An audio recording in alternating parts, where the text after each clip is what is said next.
Well, actually, I suppose I'm the first of the British invasion, blazing away for Alan Moore and Alan Davis and Neil Gaiman and all the rest. I was kidnapped by pirates and dragged kicking and screaming across the Atlantic, where my father happily proceeded to get drafted. Not satisfied with 4 years service in the RAF, he decided to do 4 more years in the U.S. Army, just to get citizenship. The things your father doesn't tell you. You know, I was looking forward to going back home and having a proper childhood. Instead, I ended up in Tampa. That was the good part. No, first from Tampa to Denver, which was cool, and then to New York, which was interesting. And I grew up on Long Island, which was not interesting. Some of you know Long Island. Yeah. Yes, the Jersey Shore. What was it?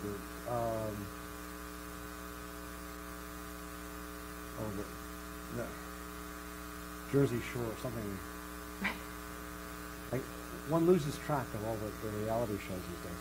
Anyway,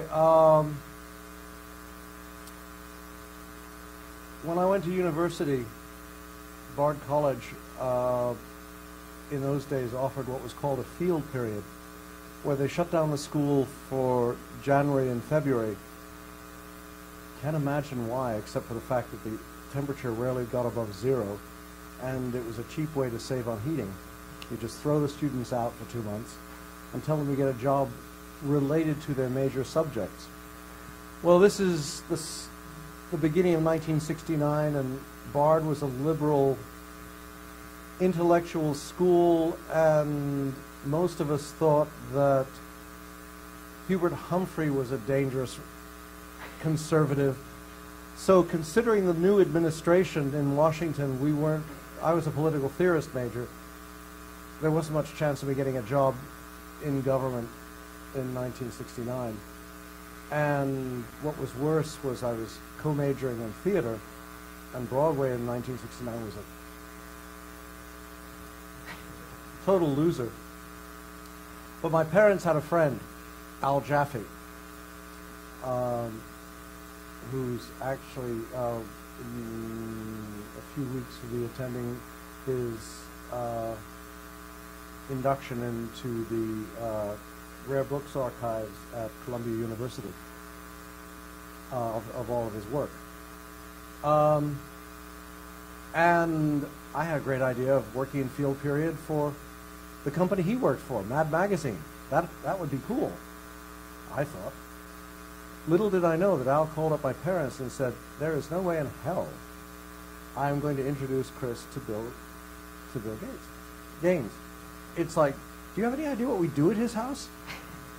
Do you know what happens when we go to plot sessions? You will never forgive me. I was heartbroken. But he said, if he wants to work in publishing, if he wants to work in comics publishing, I know Stan Lee. Is that a problem? I said, no, that's cool. So the next thing I know, Stan calls up. In those days, he actually called people. Hi, True Believer. Hi. So, you want to work for us, huh? Yeah, it's a school thing. We can't pay much. Well, we're supposed to do it as a volunteer. We don't charge anything. You're hired. This is a tradition at Marvel that has persisted to this day. But not with interns. This is how they get their editorial staff. You want to work for Marvel? Okay, we'll pay you some year. And the next thing I knew, I was working in the office as basically general dog's body, which meant that my job was, I was the gopher guy. Go for this, go for that, go for everything. Stop looking over my shoulder, I'm drawing. And you have to understand, in those days, the Marvel offices were minuscule. We were on Madison Avenue and 61st Street, 3 floors below the National Lampoon. Life was tough. But we were part of a group called Magazine Management, and Magazine Management's stock in trade was movie star magazines, romance magazines, adventure magazines, women I have known and loved, hearts I've broken, and the guys that broke them more. You know, the deadliest subway ride ever, you know, stuff like that. Next to which issues of the Fantastic Four just did not count at all, other than the fact that Stan Lee and Jack Kirby were doing some spectacular work. So I'm sitting there in the bullpen, which was all of 4 people. In those days it was John Romita Sr., Herb Trimpe, Frank Giacoia, and Marie Severin. That was the Marvel bullpen. You had an office with a door on it, that was Stan's. You had an office without a door, that was Roy Thomas, who was the editor. Oh God. Well, and the business manager and the office secretary, who was in those days was Roy's wife. And you had John Verporten, who was the production manager. Imagine a guy roughly 7 feet. Actually, imagine Volstagg. For real. With no sense of humor whatsoever.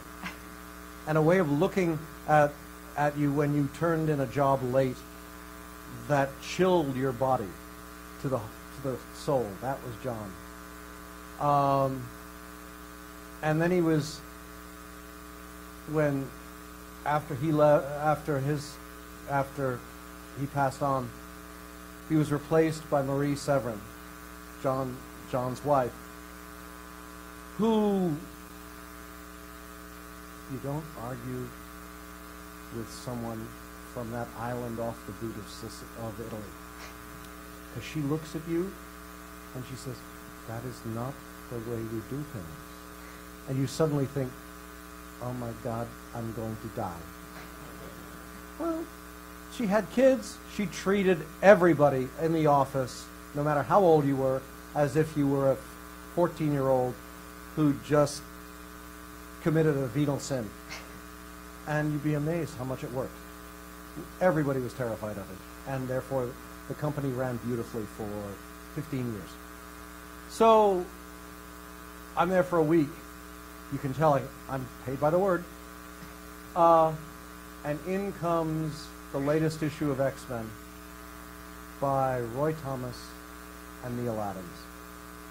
And it was like, you know, I'm looking at this, the original art, and I'm going, holy shit, this is brilliant. And then the first issue in the run actually hit the stands. And I, being the local, the punk, had to deal with the fan mail. How dare you replace Werner Roth with this cheap portrayer of venal ugliness? Huh?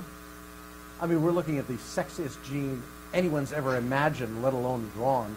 And Cyclops doesn't look half bad either. I mean, even Bobby looked halfway decent, which is beyond the realm of intelligent thought. Angel, what do you want? He's a billionaire. Hank, if only he was blue and furry. Oh, wait, he was. Anyway. But Neil was just hitting them out of the park. And we were getting letters from this coterie of Werner's fans who just wouldn't give up. And I had to answer them all. So, well, and then I came away from that thinking, hell, any idiot can do this. And I promptly proved myself an idiot by going out and doing it. Well, let's talk about this. I mean, like, you wrote some of the greatest X-Men stories, you know, the Dark Phoenix saga, Sure. God Loves, Man Kills, you know, obviously Days of Future Past, all three of which I might mention have translated to the big screen in one way or the other. But can you talk a little bit about, in particular, those three arcs and sort of especially killing off Jean Grey? Was that as dramatic an undertaking as at the time as it was to the people reading the comic? Well, you got me to drink a bottle of whiskey, which I almost never do. I mean, the thing about the X-Men, I was telling some people this at my table, is that arc, those first 7 or 8 years, X-Men had the incredible good fortune of only having 2 artists. One, the creator of the concept, Dave Cockrum, both the first artist and the third artist, and in between, John Byrne. In both cases, you had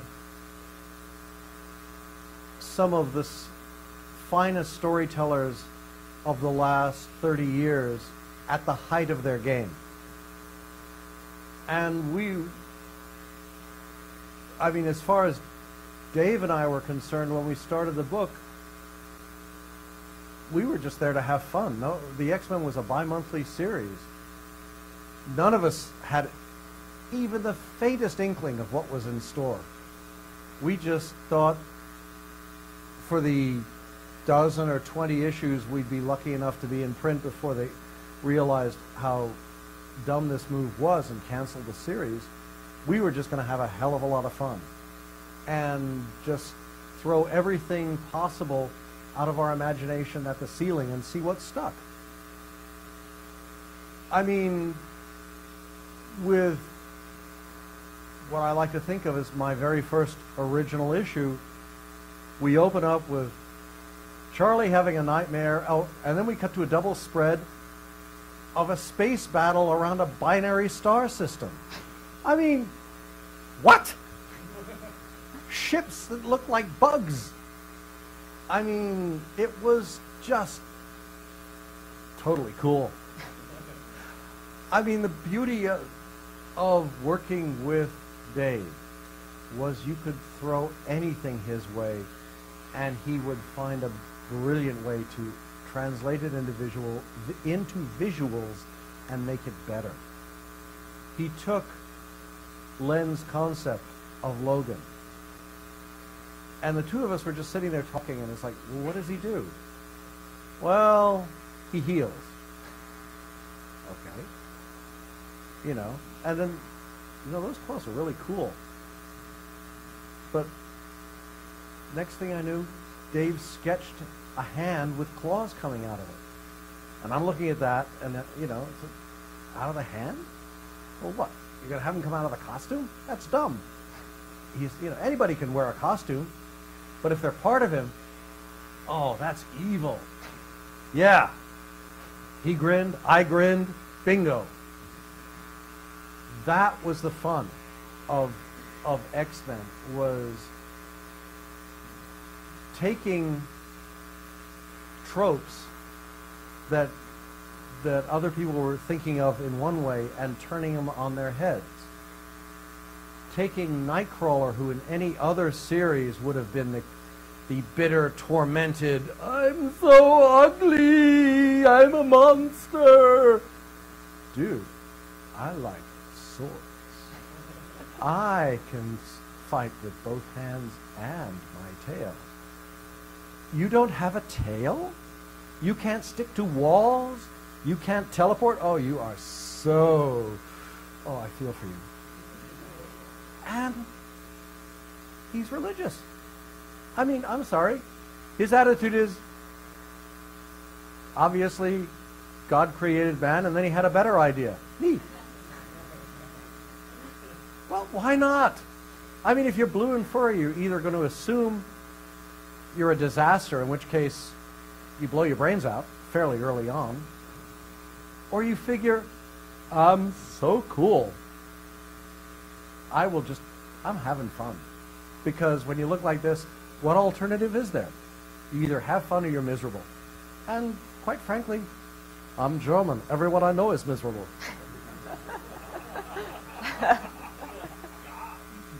I rest my case. You know,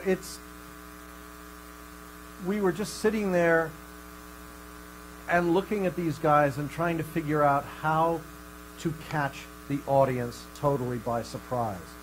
How to take all of their expectations. Well, Storm must be this. Why? Well, because she's... Why? We basically came to every character and every situation with the question, why? And if we couldn't find an answer right off the top of our heads, we'd go back and pick at it, the character, and figure out what we could do to make that character a little more crazy and a lot more fun. And hopefully in the process, engage the reader and make them want to come back and see what even sillier things we could come up with next issue. Like, I don't know, leprechauns. Hi, we're in Ireland. What do they have in Ireland? Leprechauns. Are you Northern Ireland leprechauns? Oh, shut up. I mean, why not? It sounded silly, but Dave drew them so beautifully, it worked. Oh, and then there was this island and this sort of, you know, baby in a bottle, and next thing you know, it's Magneto, and he's back. Whoops, it's Magneto back even more. Sorry, give me a moment. It's your mutant powers.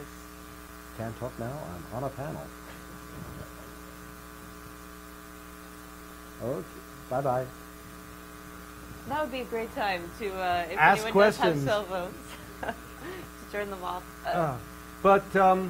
I mean, but the point is, and I'm giving John short shrift, basically because he's still around to speak for himself if he ever chooses to. And Dave, unfortunately, has moved on, or fortunately, depending on your perspective, to a much broader canvas. And he's hanging out with Jack, I hope. Anyway, with Dave, we had this joyous embrace of Nightcrawler. John went for a slightly shorter, less overtly humorous character from Canada. And there we go with Logan. On the other hand, Dave was the one who came up with the iconic look for him. Actually, the design that John gave us for Logan basically looked like he just stepped out of Calgary. You know, nice face, short hair, looked totally ordinary, perfectly respectable, utterly forgettable, and would not have made Hugh Jackman look. No, would not have worked. Dave, on the other hand, figured, what the heck, this is a superhero. He wears a funny hat. Maybe there's a reason why. He just has weird hair. And it worked. I'm still trying to figure out how all his facial hair disappears whenever he gets into costume in the comic.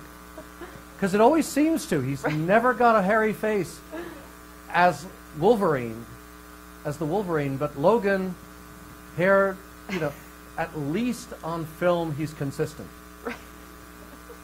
But go figure. But each of them tweaked and developed. I mean, Dave created Phoenix. John and I took her to the next level, for better and for worse. And even though there is a part of me that cursed royally when Jim called us on it, I have to agree with him. The decision to end 137 the way we chose to end it in the rewrite was the right one. My only regret is that she didn't stay there. Because, well, the point was, the only other time I got away with it was in X-Men Forever, when I killed off Logan at the end of issue 1. And the value of those moments, Jean in 137, Logan 25 years later, is it opened a vast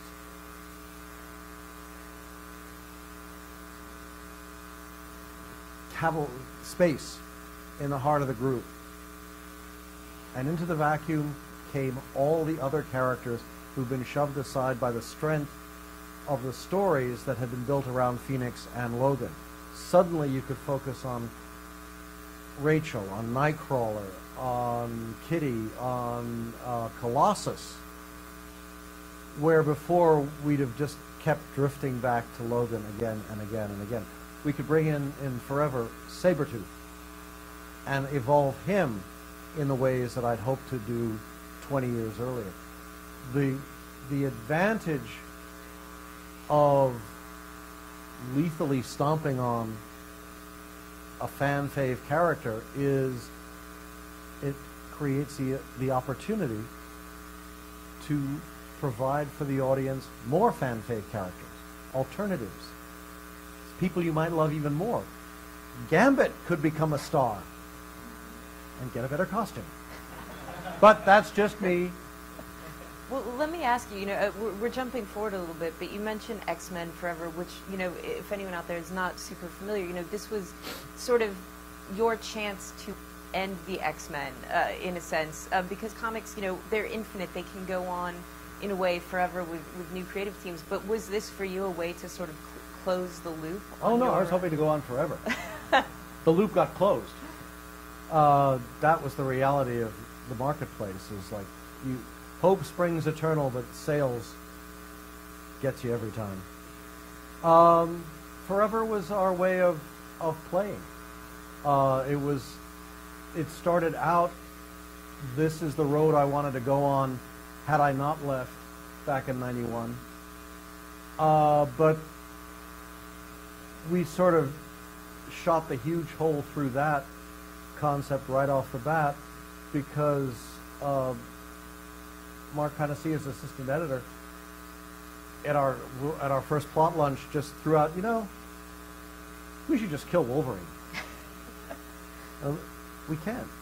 Why not? I mean, it's not like it's going to hurt anybody else.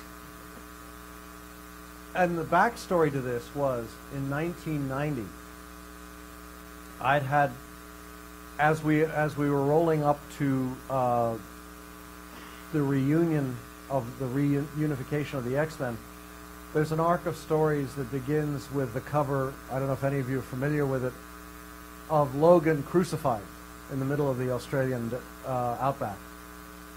He's not having a good day. And he's dying. And he knows it, and the villains know it, and they think this is the bee's knees. And he's rescued by Jubilee, and they make their escape. And what he actually does is incredibly cruel, because he takes this 13-year-old and molds her into being his sidekick for no other reason than he needs her so he can stay alive.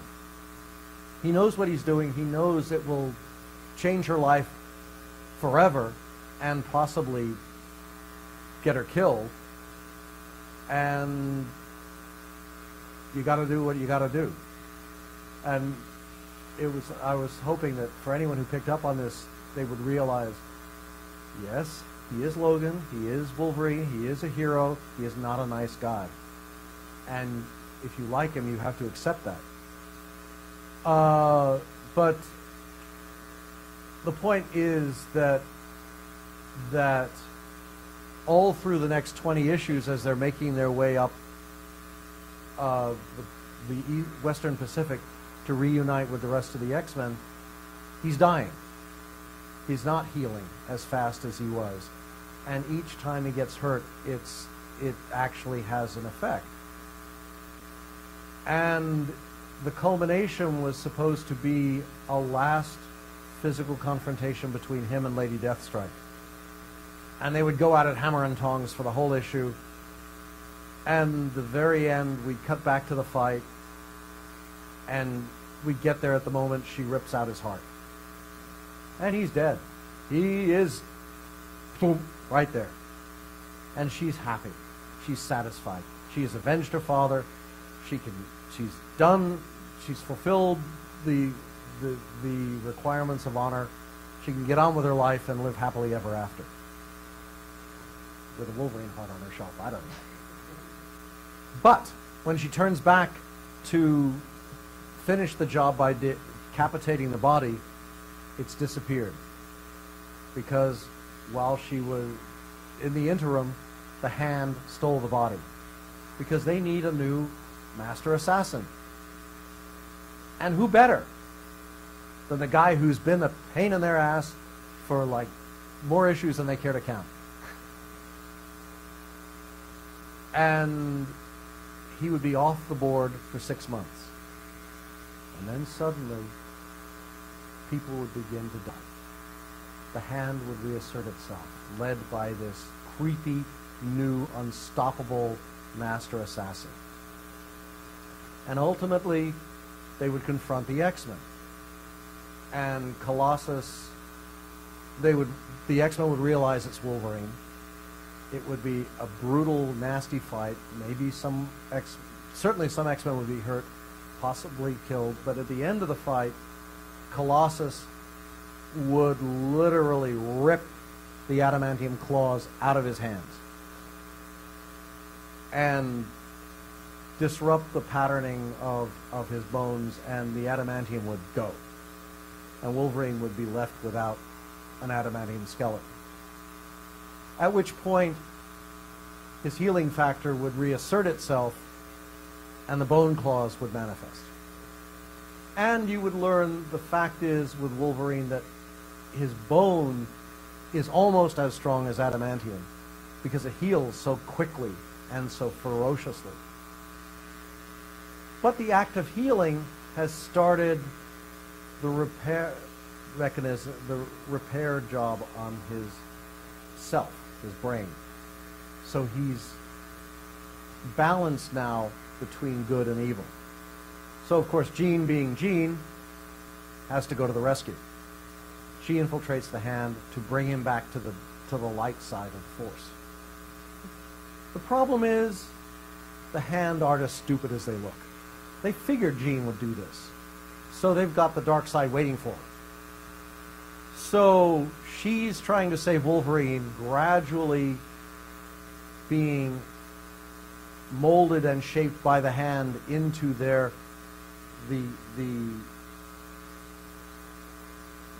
alter ego of the Master Assassin. Meanwhile, Logan is healing. So we eventually get to the point where Logan reasserts control of himself. There's an inner battle between good Wolverine and evil Wolverine, only to discover that now he's still the Master Assassin of the Hand, but now he's got to deal with Jean. And of course, being a telepath, she knows exactly what's going on, and it's getting nasty. And I thought this was going to be a lot, and we would build up to the culmination, which would be, around issue 300, and when all was said and done, Charlie was going to get killed, and Magneto was going to take over the team for real. And we would just start the next generation of the X-Men. So I thought this was a pretty cool story. And then Larry had to open his mouth and say, "Excuse me, Larry Hama, this is going to take, what, 2 years, 3 years?" "Yeah." "What do we do with Wolverine, the series, while you're indulging yourself?" He was using slightly more primal phraseology. And Chris, in one of those brilliant moments of tact for which he is legendary throughout the comics industry, said, "I don't know, think of something."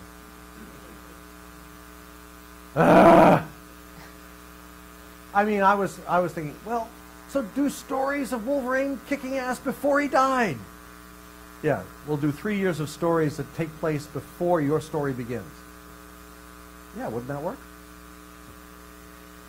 So it was felt that this would not work. And so we let the concept go. Or so I thought, until I opened up the buyer's guide 2 years later and saw, now that I wasn't writing the X-Men anymore, that entire concept had been approved for Fabian or some other person to write, which just goes to show no good idea goes unpunished. But that was how we were going to play with the whole thing with Wolverine and the team. And at the end of the day, we would have Wolverine and Jean possibly as an item. He'd be back, she'd be back. Scott would be miserable, but then Scott's always miserable. And then we'd muck up somebody else's life for another couple of years. So that was the secret untold history. And that's where I wanted to go with Forever, except we killed Wolverine off right off the bat. And then it really got strange. You know, everyone Gene looked at dropped dead. You know, Hank dropped dead. Tony Stark dropped dead. But it was actually a lot of fun. And I wish we could have gone for a few more years, but unfortunately, the modern market is not as tolerant as the market I was more familiar with back in the 90s, when books actually sold.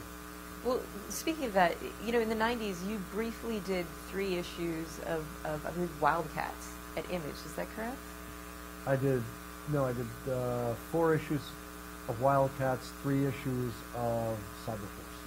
Let me ask you about this, because I'm curious. I've heard from some other creators that during that boom era in the 90s, that working for Image was, even for a few issues, in that time was a pretty a financially interesting, some would say lucrative proposition, because they were selling such dramatic numbers. Well, in my case, the idea was Jim and I had been talking from the beginning. I was going to be their I was going to come in with them as a writer, member of Image, and the concept I was pitching was Huntsman. No, not the senator from the governor of no. And so the thought was we would launch the concept with a guest shot in Wildcats. So that turned into a 4-part story by reuniting me and Jim.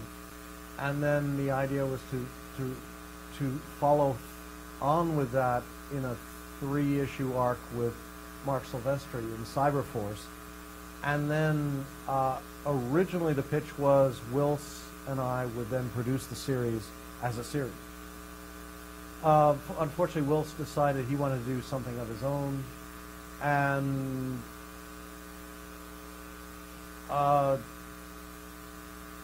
other artists that Image wanted had their own ideas, and it just never quite gelled the way we wanted it to. I guess and the I'm moment just passed. Curious about for you, the difference coming from Marvel and then to Image. That sort of, if there was a huge difference in the way it was done. Well, the huge difference was and is that Huntsman, the concept, the core characters, are mine. That even though the series opened as part of Wildcats, the core concept is mine to exploit at some future date, assuming I can find an artist and a publisher who will green lighted. Whereas everything that was created for the X-Men, good, bad, and indifferent, ended up as Marvels. I mean, the frustration, I would think, is that if you go back and look through Dave Cockrum's sketchbooks, you realize that Storm pre-existed, Aurora pre-existed the X-Men, Nightcrawler pre-existed the X-Men. The core characters of the new team were his. He just sort of drew them on the page for Marvel. And yet now Marvel has, for 40 years, benefited from it. And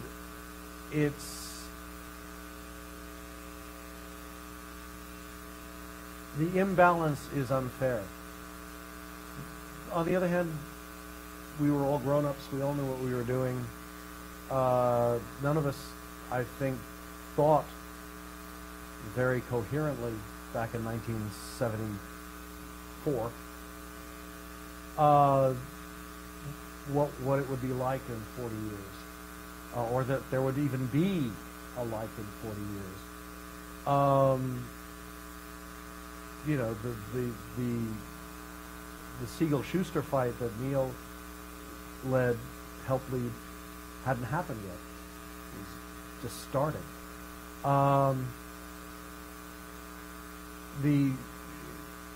That's, I think, how the industry has fundamentally changed over the last decades, and how it'll be interesting to see what it will do in terms of Marvel. I say Marvel basically because I'm much more familiar with it than I am with DC. But if you look down the Marvel pantheon, tell me what's new. I mean, a brand new, out of left field concept, creative, original superhero or character concept that's come around in the last 15 years. And what? But is it Marvel's? It is, yeah. It's okay. Brian K. Vaughan's series. Okay. Well, there you go. Well, but is it successful? It is.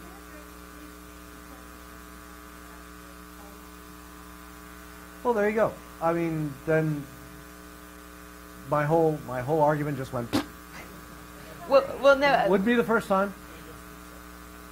Yeah. Might be, but the point is that far more creators are now reserving their wanna do cool stuff for projects and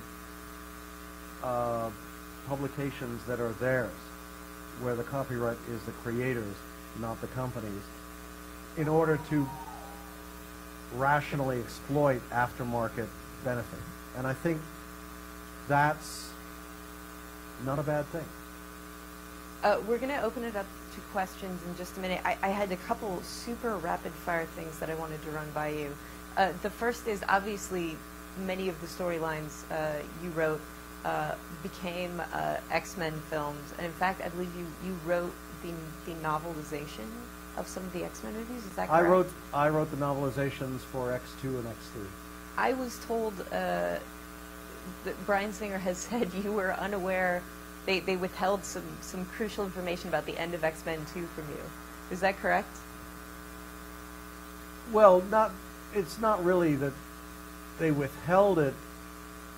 Publishing operates on a different schedule than film. We had to send the book out to the printer in January of, I guess this would be 4 or 4. And as of the screenplay that I was working from, Gene didn't die.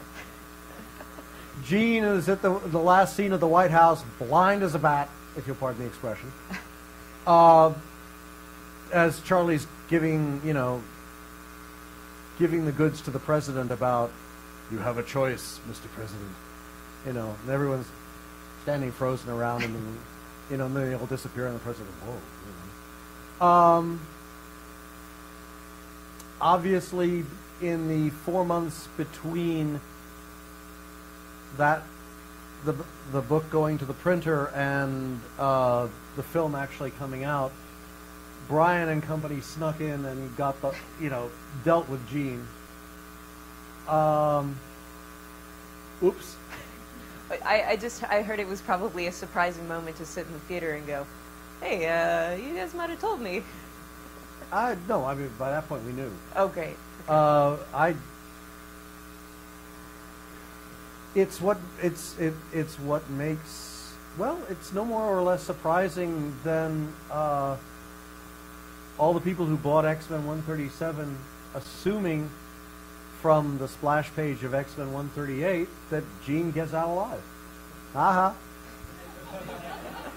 The one thing, one of the few things we had going for us in those days that are totally lost today, unfortunately, is the ability to catch the audience by surprise. The beauty of X-Men 137 was that nobody knew it was coming. Shit, we didn't know it was coming.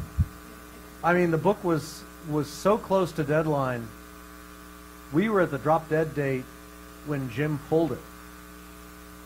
It went out to the printer 10 days late because I had to re-script the last 8 pages. John had to draw them. Terry had to ink them. Tom had to letter them. We had to color them. Then we sent the book out, and we didn't tell anybody. You know, we kept our mouths shut. And at this point, everyone who heard anything about 37, the final confrontation, yes, this will be the end, you know, Jean will they save Jean? Maybe. And when the book came out, I mean, there's an ad on the cover. Someday this Marvel Comics will be worth $25,000. I'm sitting here thinking, boy, truer words. Because sooner or later, we'll hit that number. But the fact is that it was one of the rare moments where we actually could say to the audience, gotcha! And the audience could kind of go, holy, we never saw that coming, because we never saw it coming either. And I don't think that's possible today, which is, to me, really, really sad. Because if it's not fun, if you can't be taken by surprise, if there isn't that primal level of suspense, what's the point? Are there any questions? Yes.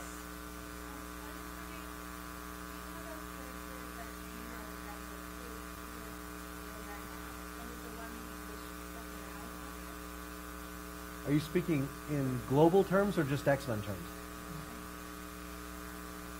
The question, really quickly, for the people on the podcast or watching, is that I'm sorry, I'm in the wrong brain, but it's just basically, is there a character from the X-Men that you're extremely happy about where they are now?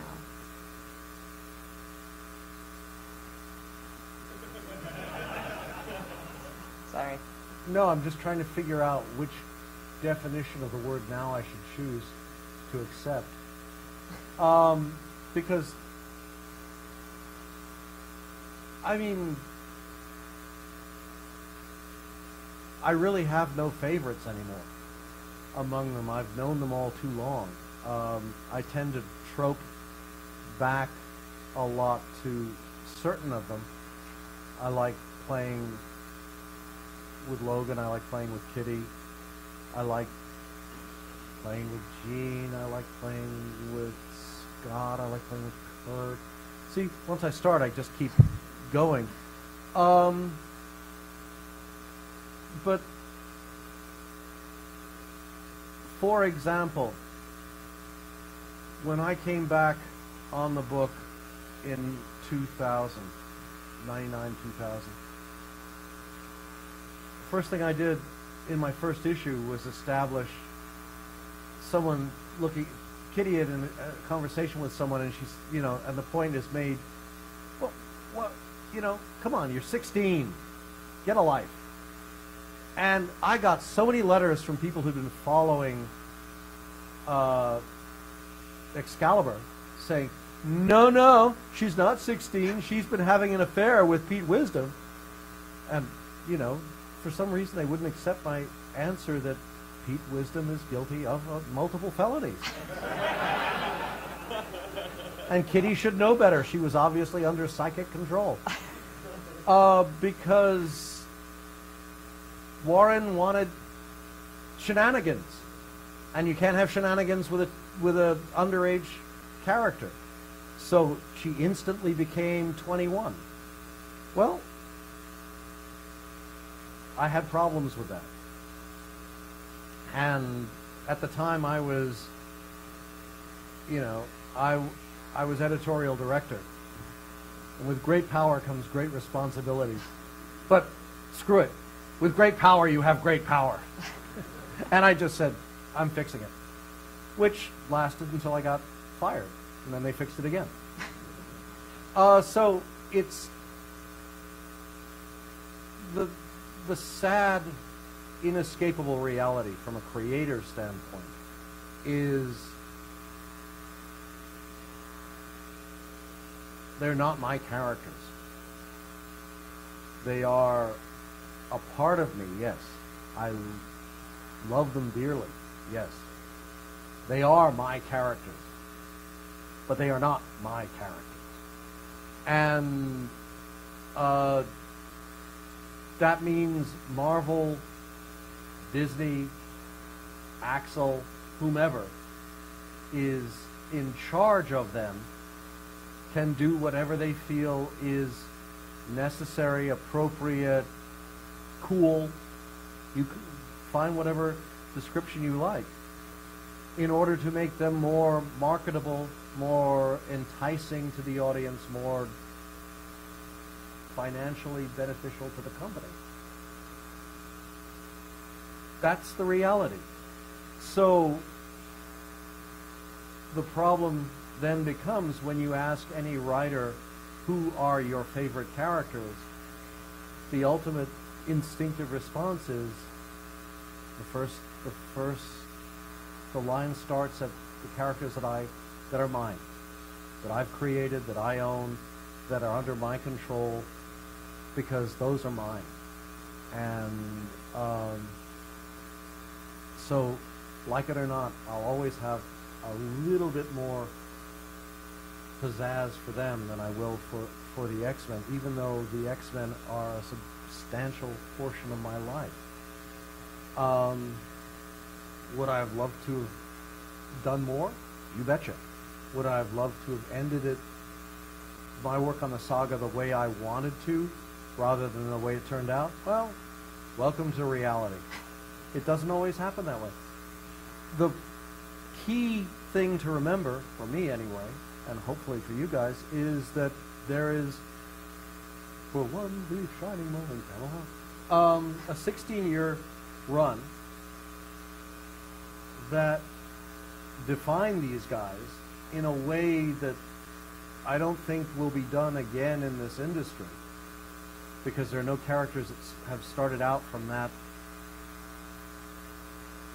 naked and empty and unfinished a position in the spectrum, in the scheme of things. I got an opportunity that hadn't happened before and likely won't happen again, and I ran with it, and fortunately it worked. And I got a chance to work with some of the best artists this industry has ever seen. And you can't ever complain about that, because it's just, that's way too much fun. And compared to the creative delight that came with that, the Michigas, that's business. Food, the creative stuff, that was just joy. Chris, thank you so much. I apologize, we are out of time, but everyone, please, a huge round of applause for Chris Claremont.